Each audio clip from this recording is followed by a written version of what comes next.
Good morning, dear students. Welcome back to the class.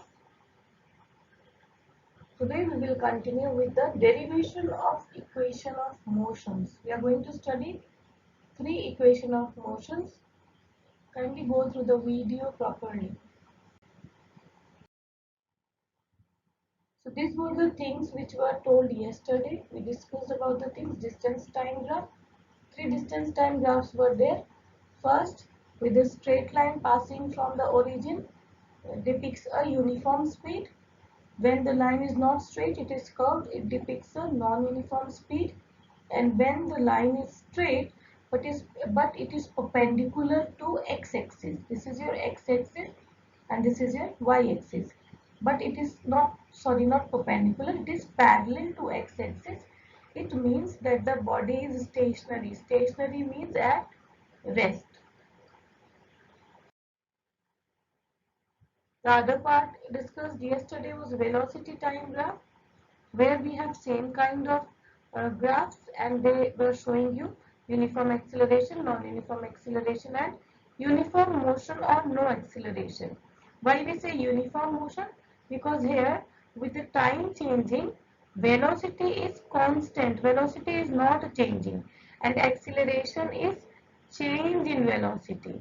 Okay, so when velocity is not changing, no change in velocity, so we will say that there is no acceleration. Okay. So now we will start from the derivation of the first equation of motion. Before I begin, I want to tell you that derivations will not be asked in class 9. You just have to memorize the formula, but I have given you the explanation so that the ones who are interested can know how the equations are derived. So the first one, we know that acceleration is equal to change in velocity by total time taken. So from the graph, this A is equal to BA, because BA is the change in velocity. This is your final velocity and this is your initial velocity. So acceleration is BA by DA. This is your DA. So when you will see, BA will be how much? BA will be equal to OC, sorry, will be equal to CD, because this is the BA and this is the CD, and this OC will be equal to OE. Then that's what they are doing here. BA was actually, then it will be V minus U, because this total length is V and this is U. So how much is this distance? This distance is V minus U and this OE is actually T. So they are putting the value A is equal to V minus U by T. Therefore V will be equal to U plus AT, the very first and very important equation of motion. I just want you to learn all the three equations of motions and you should know what is the V there, what is U there, what is A there, what is T there, and what are their SI units. Now, the equation for position time relation, we are taking the same figure which was taken earlier. Then we assume that S is the distance traveled by the object, T is the time, and A is uniform acceleration. Distance traveled by the object is given by the area enclosed with OABC in the graph. Area enclosed by OABC, OA to B to C. This is the total distance traveled.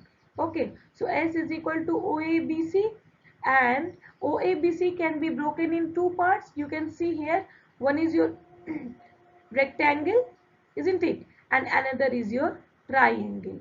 So that's what they have written here, area of rectangle OADC plus area of triangle ABD, and area of rectangle, you know, that is length into breadth. This is your rectangle.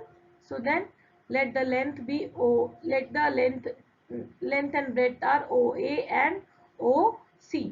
So OA into OC, and this is a plus sign, plus area of the rectangle, that is actually a right angle triangle, is half into base into height. So half into what is the base? You can have base as AD and height as BD. Now putting the values, OA is equal to U, OC is equal to OD equals to T, you can see in the figure, and BD is equal to AT. This we have solved in the first equation. And then putting the values, S is equal to UT plus half of T into AT. T into AT will be AT square, because two T's are there. Can you see? So when they multiply, the power gets added. That's how the second equation of motion is. S is equal to UT plus half AT square. Now, how to get the third equation of motion? It is a position velocity relation. Again, same things are used here, but we are going to consider it as a trapezium. OABC will be considered as a trapezium here. You remember, for the trapezium, what was the formula to calculate the area? If these two sides were parallel, then the area of trapezium was sum of parallel sides into distance between them by 2. So same things are used here, and after putting the values you get the distance S is equal to U plus V into T by 2, and T is equal to V minus U by A. This we are deriving from the first equation of motion. Don't get confused. Then putting the value of T in equation 1, we get S as V square minus U square by 2A, and then V square minus U square, this 2A is getting multiplied with S, V square minus U square is equal to 2AS. This is your third equation of motion. Now moving on to the uniform circular motion. Today we studied three equations of motion.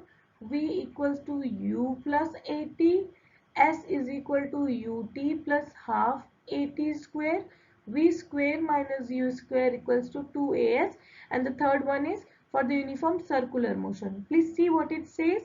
If a body moves in a circular path with uniform speed, its motion is called uniform circular motion. Okay.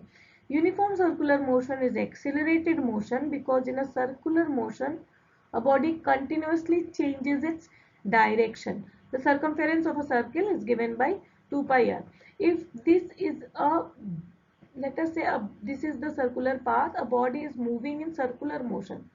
So what is happening? Its path, its direction is changing every time. Can you see? That's why it is said that it changes the direction continuously.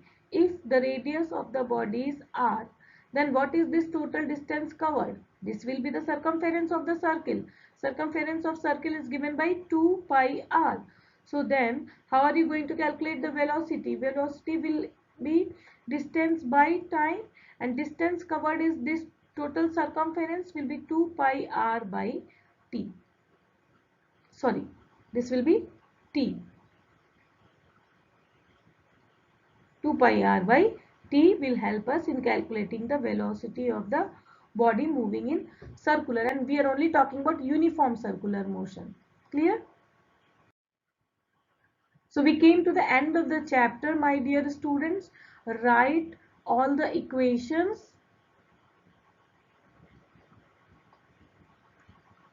their entities. Entities means all the variables we are using there, like v. What is v? V is the final velocity, and it is measured in